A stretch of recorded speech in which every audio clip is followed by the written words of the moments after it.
నలుగురు ఇదే సమస్య ఉంది, ప్రతి చోట ఇదే సమస్య ఉంది. నేను కూడా రోజుల్లో జనసేన పార్టీ తరఫున ఒక ల్యాండ్ ఎక్విజిషన్ పాలసీ ఎలా ఉండాలి, దీన్ని ఎలా చూడాలి, ఎందుకంటే అభివృద్ధి కావాలి, అందరూ అభివృద్ధిలో భాగస్వాములు కావాలి, స్వచ్ఛందంగా ఇచ్చేవాళ్ళు ఉన్నారు, దీనివల్ల కొంత అభివృద్ధి వల్ల నష్టపోయే వాళ్ళు ఉన్నారు. ఇది మన సివిలైజేషన్లో జరిగే ఒక అనివార్యమైన ఒక ఈవెల్ ఇది. కాబట్టి దీన్ని ఎంత మనం మినిమైజ్ చేయగలం, ఎంత తగ్గించగలం అనే దాని మీద ఆధారపడి ఉంటుంది. అది కేవలం ఆ పాలకుల తాలూకు విజ్ఞత మీద ఆధారపడి ఉంటుంది. అంటే నేను కూడా కూర్చోబెట్టి అందరూ నమ్మకంతో వచ్చినా కానీ నా ఉద్దేశం కూడా ఏంటంటే అభివృద్ధి అనేది కావాలి, కానీ ప్రభుత్వానికి కొన్ని ఇబ్బందులు ఏంటో నాకు తెలియదు. నేనేది కూర్చోబెట్టి ఇక్కడ ఏదైనా వాళ్ళతో మాట్లాడే ఏది చెప్పే కంటే కూడా నేను సమస్యను ఇంకా నాకు అన్నీ ఇచ్చారు, వాటి మీద నేను అర్థం చేసుకున్నాను. కానీ వాటిని ముందు కొంతమంది ప్రతినిధులను పంపించి ప్రయత్నం చేస్తాను, అసలు ఎలా జరుగుతుంది, వాళ్ళ ఉద్దేశం ఏంటి, తెలుగుదేశం ప్రభుత్వం ఏంటి, ఎందుకు వీళ్ళకి 1450 గజాలు అందరితో పాటు సమానంగా ఇస్తాం అని చెప్పి ఎందుకు ఇవ్వలేకపోయారు, ఏ పరిస్థితులు ఇవ్వలేకపోయారు, వాటన్నిటి మీద సరైన వివరణ రాకపోతే ఒకసారి వాళ్ళు నన్ను అక్కడికి రమ్మని వచ్చి వాళ్ళ స్థితిగతులను చూడమంటున్నారు. వాళ్ళ గ్రామాలకు వచ్చి, వాళ్ళ లంక గ్రామాలకు వచ్చి వాటిని ఆలోచించి ఇంక ప్రభుత్వం ఇంకా ఎలా తీసుకెళ్తుంది ముందుకు అని చెప్పి దాన్ని బట్టి నేను తదుపరి వాళ్ళ ఊరికి ఒకసారి చూద్దామని అనుకుంటున్నాను, ఎట్లా ఉంటుంది పరిస్థితి, ఎలా ఉంటుంది.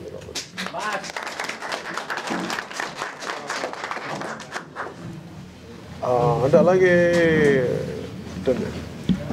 చూసేవాళ్ళకి నేను సాఫ్ట్గా మాట్లాడతాను. చాలామంది నేను పత్రికల్లో కూడా చూస్తుంటాను, చంద్రబాబు గారిని బంతిపూలతో కొడతానని మాట్లాడుతూ ఉంటాను. అలాగే నేను ఎందుకు ఇలా మాట్లాడుతుంటే, మనం ఒక సమస్యని తీసుకొచ్చినప్పుడు ఇదేదో పవర్ స్ట్రగుల్ వీటి కోసం కాదు, ఒక సమస్యకి ఒక న్యాయం జరగనప్పుడు ప్రభుత్వం దృష్టికి వెళ్ళినప్పుడు దాన్ని ఒక సరైన విధానంలో తీసుకెళ్లే మాట్లాడే విధానమే తప్ప దాన్ని ఎవరు ఎన్ని రకాలుగా అర్థం చేసుకున్నా నేను దానికి ఏం చేయలేను. కాకపోతే నాకు ఎంతవరకు నాకు సాధ్యపడుతుంది దీన్ని ఆ సమస్యని వాళ్ళకి అండగా ఉండాలని చెప్పి నేను సభముఖం మాట్లాడుతున్నాను. రాజధాని ప్రారంభంలో ఉన్నప్పుడు కొన్ని అనేక సమస్యలు ఉన్నాయి ఇక్కడ. అంతకుముందు కూడా కొన్ని వాటిని ప్రభుత్వం దృష్టికి, ప్రజల దృష్టికి తీసుకొచ్చాను. అలాగే ఇప్పుడు అసైన్ భూములకు సంబంధించిన మన ఉద్దండ పాలెం రైతుల దగ్గర నుంచి ఆ సమస్యలు నాకు చెప్పారు. ఒకసారి పత్రికా ముఖం మీకు కూడా వాళ్ళ నోటి ద్వారా తెలియజేస్తే బాగుంటుందని చెప్పి మీరు ఒకరితో మాట్లాడారు. సభకు నమస్కారాలు. మా యొక్క బాధలు, మా కష్టాలు అయ్యగారితో మేము పంచుకుంటానికి తినమని మేమందరం 8 గ్రామాల నుండి మేము వచ్చాం. గత దినాల్లో అందరికీ రైతులకి మాకు సమ హక్కులు 1450 గజాలు ఇస్తానని మమ్మల్ని ముందు పెట్టి తర్వాత మమ్మల్ని ఎడగొట్టేశారు. మాకు చాలా అన్యాయం జరుగుతుందని మీ దగ్గరకు వచ్చి మా యొక్క బాధలు, మా యొక్క వినపములు తెలియజేసుకోవటానికి మేము వచ్చి ఉన్నాం. మాకు కూడా 1450 గజాలు ప్యాకేజీ కూడా వారు పక్కనే మాకు కూడా ఇవ్వాలని, మరి కవులు కూడా మాకు 50,000 రూపాయల కవులు మేము పొలం ఇస్తానికి ఆల్రెడీలో మేము ఉన్నాం. మాకేమీ అభ్యంతరం ఏమీ లేదు. రాజధానికి ఇవ్వటానికి మాకు మనసు పూర్తిగా మాకు ఇష్టమే లేదు. మాకు వాళ్ళు ఈయన పరిస్థితుల్లో పొలాలు ఇచ్చి ఆ కరెంటు మాకు సప్లై చేసిన మా కుటుంబాలు, మా బిడ్డలందరూ సస్యశ్యామలంగా ఆయనగా అట్టయినా మేము బతకగలుగుతాం. లేదు తీసుకొని మాకు 1450 గజాలు ఇచ్చి కవులు ప్యాకేజీ మాకు రైతుల పక్కనే మాకు ఇస్తే మేము శుభ్రంగా బతుకుతామని మొట్టమొదట కలిపి మాట్లాడు. రైతులు కూడా ఏమన్నారు, మీరు కూడా రండి, మా అమ్మల్ని కూడా ఎస్ఐలు కూడా పిలుచుకున్నారు. ఒకే ప్యాకేజీ మొట్టమొదటి ఇస్తా అన్నారండి. మీరు కూడా మాట్లాడాలని ముందు మమ్మల్ని పెట్టారు. మేము మాట్లాడామండి. మేము మాట్లాడినాకంటే తర్వాత వాళ్ళనేమో మేము మనస్ఫూర్తిగా ఒప్పుకున్నామండి. మేము వీటానికి ఇష్టపడ్డాం. శ్యామన్ గారు మా ఎమ్మెల్యే గారు వచ్చారు, మీరు ఇవ్వాల్సింది మీరు ఆల్రెడీ మేము ఇస్తామండి, మీకు మేము చేస్తామని. శ్యామన్ గారు కూడా ఆయన కూడా ఎమ్మెల్యే గారు చాలా ప్రోత్సాహం చేశాడు, కానీ అవకాశం లేకపోతుందండి. ప్రోత్సాహం చేశాడు ఆయన గారు కూడా. 2-3 చెప్పిన డిమాండ్స్ ఒకసారి కరెక్ట్గా చెప్పండి, మీరు మాట్లాడండి. లింగాపాలెం, ఉద్దండ్రపాలెం సుమారుగా 8 గ్రామాల లంక భూములకు సంబంధించిన రైతులు వచ్చామండి ఇక్కడికి పవన్ కళ్యాణ్ గారిని కలవడానికి. దీంట్లో వచ్చేసి ఈ లంక భూములు అంటే కృష్ణానదిలో మధ్యలో 200 ఎకరాలు 300 ఎకరాల భూములు ఉంటాయి. అవన్నీ ఎప్పుడో బ్రిటిష్ కాలం నుండి అంటే 120 సంవత్సరాల క్రితం నుండి కూడా మాకు ఎస్సీ కమ్యూనిటీకి సంబంధించినటువంటి రైతులు, దళితులు మా వాళ్ళందరూ 4 తరాలు బట్టి పండించుకుంటూ ఉంటారు. మేము బ్రిటిష్ కాలంలో కూడా వాళ్ళకి శిస్తులు కట్టడం జరిగింది. ఆ శిస్తులు కూడా మా దగ్గర ఉన్నాయి. కాకపోతే ఏమైందంటే మా government of India and Andhra Pradesh government 1954లోను 1977లోను మాకు డీకేటీ పట్టాలు ఇష్యూ చేశారు. డీకేటీ పట్టాలు జస్ట్ మాకు ఏమి ఇచ్చారు, రైట్స్ ఇచ్చారు, అంతేగాని మాకు లేని భూమి తీసుకొచ్చి ఇవ్వలేదు. మేము ఆల్రెడీ ఎప్పుడైతే పండించుకుంటూ ఉంటున్నామో దాని మీద జస్ట్ ఒక మాకు ఓనర్షిప్ ఇచ్చారు. కాబట్టి మాకు దానికి ప్రభుత్వం మేము చాలా రుణపడి ఉన్నాం. ఫస్ట్ మేము రాజధాని ప్రకటన చేసిన తర్వాత మేము అందరం మీకు లంక భూములు కాదు, ఎస్ఐన్ కాదు, ఏ భూమి అయినా సరే అందరికీ సమానమైన ప్యాకేజ్ అన్నారు. జీవో నెంబర్ 1 తీసుకొచ్చారు. జీవో నెంబర్ 1లో 2 క్లాసిఫికేషన్స్ ఉన్నాయి. మెట్ట జరీబా. మెట్టకు వచ్చేసి 1200 గజాలు అన్నారు, జరీబ్ వచ్చేసి 1300 గజాలు అన్నారు. ఇక దీంట్లో మళ్ళీ ఫర్దర్ క్లాసిఫికేషన్స్ ఏమి లేవు. ఎస్ఐండా లేకపోతే సేవా జమీందారా ఇవన్నీ లేవు. తర్వాత ఏమైందంటే ఇప్పుడు మమ్మల్ని మాకు కూడా మీకు కూడా అందరూ సమానమైన ప్యాకేజ్ ఇస్తానన్నారు. కాబట్టి మేము వాళ్ళకి పూలతో స్వాగతం పలికాం. అందరికీ ఇస్తానన్నా చాలా సంతోషంగా మేము ఇస్తామని ఒప్పుకున్నాం. కాకపోతే దీన్ని ఏంటంటే చాలా కుట్రపూరితంగా దీన్ని చాలా ప్లాన్డ్గా దీన్ని ఇష్యూని డైవర్ట్ చేశారు. ఎలా చేశారంటే ఫస్ట్ రైతుల పట్టా ల్యాండ్లు మాత్రం ఫస్ట్ మేము తీసుకుంటాం. తర్వాత సెకండ్ నోటిఫికేషన్ మీకు లంక భూములు కంటూ సపరేట్ సెకండ్ నోటిఫికేషన్ ఇచ్చి ఆ తర్వాత మిమ్మల్ని తీసుకొని మిమ్మల్ని అందరినీ కలిపి లాటరీ తీస్తాం అని చెప్పేసి మమ్మల్ని ప్రామిస్ చేశారు.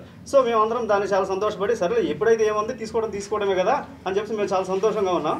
అయితే రైతుల ల్యాండ్ మొత్తం తీసేసుకొని మా ఎస్ఐడ్ ల్యాండ్లు ఈ లంక భూమి ల్యాండ్లు తీసుకోకుండా పక్కన పెట్టి వీళ్ళు ఒక్కొక్కరికే లాటరీ తీయడానికి రెడీ అయ్యారు. మేము కమిషనర్ కానీ శ్రీధర్ గారిని ఎమ్మెల్యే కానీ వీళ్ళందరినీ చాలా ఇదేంటండి ఇది అన్యాయము, వీళ్ళు కేవలం రైతులు మాత్రమే ఒక దగ్గర లాటరీ తీసి కేవలం ఎవరైతే దళితులు ఉన్నారో లంక భూములు రైతులు ఉన్నారో వాళ్ళందరినీ తీసుకెళ్ళి వేరే దగ్గర పెడితే రేపు పొద్దున ఏమవుతుంది, వీళ్ళందరూ సపరేట్గా పెడితే ఏమవుతుంది, మోడర్న్ సిటీలో మోడర్న్ సంస్థగా తయారవుతుంది. ఇది చాలా డిస్క్రిమినేషన్ అండి, ఇది నాట్ అట్ ఆల్ యాక్సెప్టబుల్ అని చెప్పి చాలా క్లియర్గా చెప్పాం. ఇది ఆర్యుల సంస్కృతి నుండి కూడా ఎట్లాంటి సంస్కృతి లేదు, దళితులను పక్కన పెట్టడం ఏదో అప్పుడైతే వచ్చింది. కానీ మళ్ళీ ఫ్యూచర్లో కూడా మోడర్న్ సిటీలు సింగపూర్ సిటీలు అంటున్నారు. ఆ సింగపూర్ సిటీలో కూడా మళ్ళీ దళితులు తీసుకొని పక్కన పెడతారు. ఇది కరెక్ట్గా సార్ అని మేము చాలా అడిగినా సరేలే ఆ విషయం ఒక్కడి వరకు మాత్రం అయితే తర్వాత చూస్తాం. కానీ ప్యాకేజీ విషయంలో అయితే కనుక పెంచేది లేదు. అది జీవో నెంబర్ 41 తీసుకొచ్చారు సార్. జీవో నెంబర్ 41 ఏం చెప్తుందంటే ఈ అసైన్డ్ ల్యాండ్స్ని 6 క్లాసిఫికేషన్ చేశారు. ఏమవుతుందంటే ఇప్పుడు 34 సంవత్సరాల క్రితమే పలానా వ్యక్తికి ఇచ్చిన దాంట్లో వాళ్ళ తమ్ముడికో ఎవరికో అమ్ముకున్నారనుకోండి, ఆయన పేరు మీద మళ్ళీ 6 అడంగాలు డీకే మళ్ళీ పాస్బుక్లు అన్నీ ఉన్నాయి. అయినప్పటికీ కూడా నువ్వు చేయి మారింది, సో చేతి మారింది కాబట్టి మేము వాటిని సేవా జమీందార్ అంటున్నాము. సేవా జమీందార్ అని కేటగిరీ అనేది కొత్తగా క్రియేట్ చేసి దానికి 600 ప్యాకేజ్ అన్నారు. 600 ప్యాకేజ్ ఎక్కడ ఉంది సార్? 1450 ఎక్కడ ఉంది? 1450 ఆల్మోస్ట్ 3 times డబల్ ఉంది. మళ్ళీ అందులోనూ ఈ 600 ప్యాకేజ్ రైతులకు మాత్రం ఎవరికి కూడా కౌలు ఉండదంట. సంవత్సరానికి 50,000 కౌలు ఉంది పట్టా రైతులకి. మేము పవన్ కళ్యాణ్ గారి ద్వారా ఒకటే వినపం చేసుకోవడం ఒకటే వచ్చాను సార్. మేము పొలాలు ఇవ్వడానికి సిద్ధమే, కాకపోతే మాకు పట్టా రైతులతో పాటు మాకు కూడా 1450 గజాల ప్యాకేజ్ ఇచ్చి 50,000 కౌలు ఇచ్చి అందరితో పాటు లాటరీ తీస్తే కనుక మాకు సంతోషంగా ఉంది. కేవలం పవన్ కళ్యాణ్ గారు వచ్చి మాకు అక్కడ సమస్యలు పరిష్కరిస్తారన్నటువంటి ధైర్యంతో మేము ఇక్కడికి వచ్చాము. మాకు పవన్ కళ్యాణ్ గారు సమస్యలు పరిష్కరిస్తారని మాకు చాలా నమ్మకం. దీనికి వ్యతిరేకం అని ఒక కాదు మేము. కాకపోతే ఏంటంటే వాళ్ళకి ఏదైతే ఒక పాలసీ చేసేటప్పుడు అందరికీ న్యాయం జరగాలి, ఇలాంటి ఎఫెక్టెడ్ పార్టీస్ అని ఉంటాయి, వీళ్ళందరికీ ఇవన్నీ చేయాలని చెప్పి క్లాజెస్లో ఉంటాయి. కాదు అవన్నీ ఎవరు ఇంప్లిమెంట్ చేయడానికి మరి వాళ్ళకి కారణాలు ఏముంటాయో నేను ఇలాగ బ్లేమ్ చేయలేను. కానీ అవన్నీ సరి చేసుకోకపోతే నేను మొన్న కూడా ఈ వెస్ట్ గోదావరిలో జరిగే మన ఈ ఫిషరీస్ ప్లాంట్కి సంబంధించి కూడా నా సమస్య ఏంటంటే మన దేశంలో ఏదైనా ఇంపాక్ట్ ఏదైనా జరిగితే ఏదైనా నష్టపోయేది మనకి కులాల వారిగా నష్టపోతాం. ఆ కులాల వారిగా నష్టపోయినప్పుడు ఒక సోషల్ ఫ్యాబ్రిక్ దెబ్బతింటుంది, మన సమాజంలో ఉండే సమతుల్యం దెబ్బతింటుంది అన్నది ఒక భయం నాకు ఎప్పటికీ ఉంది. దానివల్ల ఏంటంటే రకరకాల ఒక అగ్లీ అసహ్యమైన కుల పోరాటాలు వస్తాయి. ఇప్పుడు నష్టపోయేది ఒక కులం అవ్వచ్చు, ఇందాక మనకి ఎస్సీ గ్రామాలు ఉండొచ్చు. వీటన్నిటినీ మనం ఒక సరైన రీతిలో కానీ ప్రభుత్వం ఇవన్నీ కొంచెం సెన్సిటివ్గా ఆలోచించకపోతే మటుకు మనకు ముందు ఇవన్నీ ఒక అసహ్యమైన కుల పోరాటాలు వచ్చే పరిస్థితి ఉంటుంది. అందుకని ఇవన్నీ జాగ్రత్తగా చూసి ఒక ప్రభుత్వానికి కాదు ఈవెన్ అధికారులు కూడా ఇవన్నీ దృష్టిలో పెట్టుకొని స్పందించాలని నేను మనస్ఫూర్తిగా కోరుకున్నాను. అలాగే ముందు ఇది నెక్స్ట్ కొద్ది రోజుల్లో ఏదైనా దీని మీద మరి ఎలాంటి స్పందన ఉంటుంది ప్రభుత్వం నేను చూస్తాను. లేనప్పుడు నేను వాళ్ళని ఇన్వైట్ చేశాను. ఇందాక మన లంక గ్రామాలు కానీ ఇటు పోలవరం సంబంధించి మేము ఒకసారి విజిట్ చేయాలా, చేస్తే ఏం చేయాలి, దీన్ని ఎలా ముందుకు తీసుకెళ్ళాలి ఒకసారి ఆలోచించి నేను మీకు ఇంకోసారి పత్రికా ముఖం అందరికి తెలియజేస్తాను.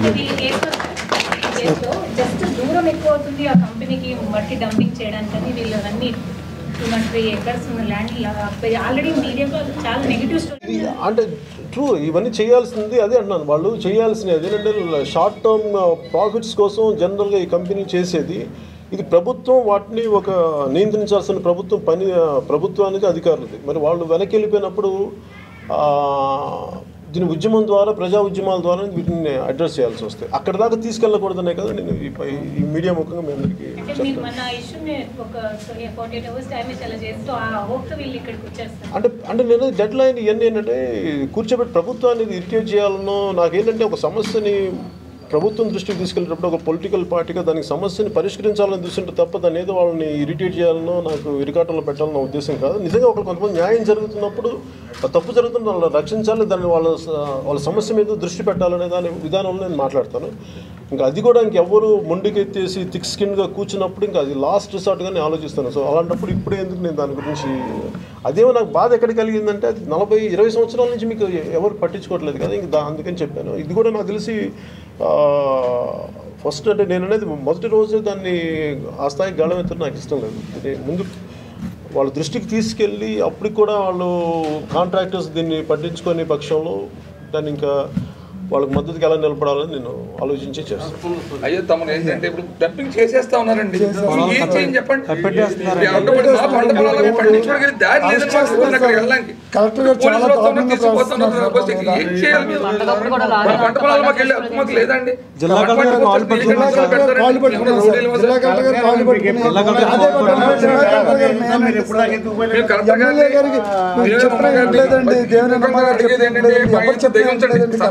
రైతులు ప్రాజెక్టు మా ఊరు గ్రామంలో ఉన్న రైతులని మీరు అన్యాయం చేసి బాధ పెట్టడం మాతో సమస్య కాదండి.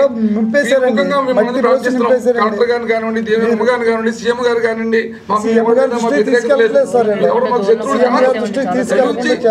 దయించి పవన్ కళ్యాణ్ గారు అంటే వారి ద్వారా మీకు విన్నవిస్తారని ఉద్దేశం మీద వచ్చాం. కానీ మీ ఎవరి మీద మాకు ఇబ్బంది ఏం లేదు సార్.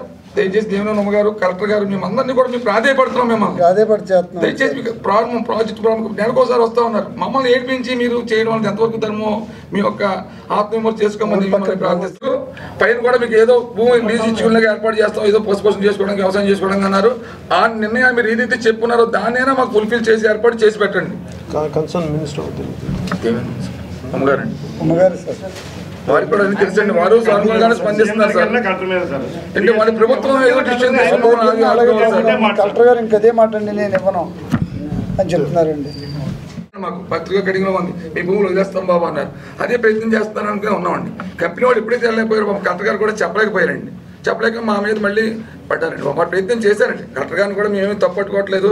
వారిని కూడా మేము ధన్యవాదాలు తెలియజేసుకుంటూ కలెక్టర్ గారు పెద్ద మనసు చేసుకుని మాకు న్యాయం చేయమని కోరుతున్నాం అండి. ఈ మీడియా ముఖంగా పవన్ కళ్యాణ్ దృష్టిలో పెట్టి, అంతేగాని మాకు ఎవరి మీద ద్వేషం కానీ బాధ కానీ లేదు సార్. మాకు ఆవేదన చెప్పుకోవడానికి ఆయన స్పందిస్తే హృదయం ఉంది కాబట్టి వారి కొంచెం తప్పిస్తే నమ్మకం కాదండి. అదే నేను ప్రతిదీ ఉద్దానంలాగా మాట్లాడడానికి ఎందుకు ఏంటంటే ఇది నాకు తెలుసు, ప్రెసింగ్ సమస్యలు డంప్ చేస్తారని తెలుసు. నేను పత్రికా ముఖంగా, మీడియా ముఖంగా నేను అడిగేది, తెలుగుదేశం పార్టీని కోరుకునేది ఏంటంటే ప్రభుత్వాన్ని సానుకూలంగా దీనికోసం మీరు స్పందించాలని మనస్ఫూర్తిగా కోరుకున్నాను. ఇది మీరు ఏదైనా ఒకటి ఇలాంటి సమస్యలు ఉన్నప్పుడు దీన్ని నేను ఇందాక చెప్పినట్టుగా ఇది చాలామంది కులాల సమస్య అవుతుంది. అది మటుకు మీరు దయచేసి దీన్ని అర్థం చేసుకోవాల్సిన మనస్ఫూర్తి కోరుకున్నాను. అంతకుమించి ఒక విదేశాల్లో ఇదే సమస్య జరగడానికేమో క్లాస్ స్ట్రగుల్ అవుతుంది, మనకేమో క్యాస్ట్ స్ట్రగుల్ అవుతుంది. దీన్ని దయచేసి ప్రభుత్వాలు కానీ అధికారులు కానీ మీరు పెద్ద మనసుతోటి, లేదంటే సహృదయతో దీన్ని ఒక పరిపూర్ణ దృష్టితో మీరు దీన్ని ఆలోచించి నిర్ణయం తీసుకోకపోతే, అలాగే కాంట్రాక్టర్స్ షార్ట్ టర్మ్ గెయిన్స్ కోసం పచ్చటి పొలాలు పోతుంటే మటుకు ఇది ముందు ఎలాంటి పరిస్థితులు దారి తీస్తూ నాకు భయంగా ఉంది. అందుకని దయచేసి అలాంటివి జరగకుండా మీరు సకాలంలో స్పందిస్తారని మనస్ఫూర్తిగా ఆశిస్తున్నాను. అంటే ఇది ఒక ఆర్గానిక్ ప్రాసెస్. ఇది ఒక రోజులో నేను కూర్చోబెట్టంటే నేను ఇప్పుడు Telugu Desam party or any parties కూడా వాళ్ళందరూ ఇంక్లూడింగ్ వైఎస్ఆర్సీపీ వాళ్ళు second generation political parties. Chandrababu గారు మిగతా టీడీపీ అన్నీ గత 35-40 years నుంచి ఉన్న పార్టీస్. నేను వాళ్ళతోటి 2 సంవత్సరాలు వచ్చి కంపీట్ చేయడం అనే అవివేక ఆలోచన నాలో లేదు. నేను చాలా ప్రాక్టికల్గా ఉంటాను, ఎంత పాసిబిలిటీ అంతే చూస్తాను. కాకపోతే ఇది నాకైనా ఆలోచన విధానం ఉంది, నాకైనా ప్రణాళిక ఉంది, నేను దాని ప్రకారం వెళ్తున్నాను. అంటే నా సమస్య కూడా దీని పెద్ద సీక్రెట్గా ఏం లేవు. గతంలో మేము ప్రజారాజ్యం పార్టీ పెట్టినప్పుడు నేను ఎదుర్కొన్న ఇబ్బందులు ఇవన్నీ దృష్టిలో పెట్టుకొని నేను ఒకసారిగా నేను వాటిని ఆ దెబ్బలు నాకు తగిలినాయి కాబట్టి నేను చూసుకొని కొంచెం జాగ్రత్తగా అడిగేస్తాను తప్ప అంతకుమించి ఫుల్ ఫ్లెడ్జ్గా పార్టీ పెట్టాలి, దీన్ని ఓపెన్ అప్ చేయాలంటే దాన్ని నింపాలి కమిటీలతో అంటే నాకు చాలా కరెక్ట్గా ఒక వారం 10 రోజులు చేసేయగలను గతంలో ఉన్న అనుభవంతో లేదా నాకున్న కాంటాక్ట్స్. కానీ నేను ఆవిర్భావ సభలో కూడా చెప్పాను, మార్చి 14 చెప్పాను, నేను ఒక 25 సంవత్సరాలు నా జీవితాన్ని నేను శ్రేయస్సు కోసం నేను కేటాయిస్తానని చెప్పి దానికోసమే పనిచేస్తాను. అందుకే నేను ఏంటంటే జాగ్రత్తగా ఆచితూచే మాట్లాడుతున్నాను, ఆలోచించే చేస్తున్నాను. అంతేగాని రాత్రికి రాత్రి నిర్మాణం జరిగిపోద్దని నేను అలాంటి పగటి కళ్ళగా నేను సాధ్యమైన ప్రజలకు ఏమేం చేయాలని చేస్తాను.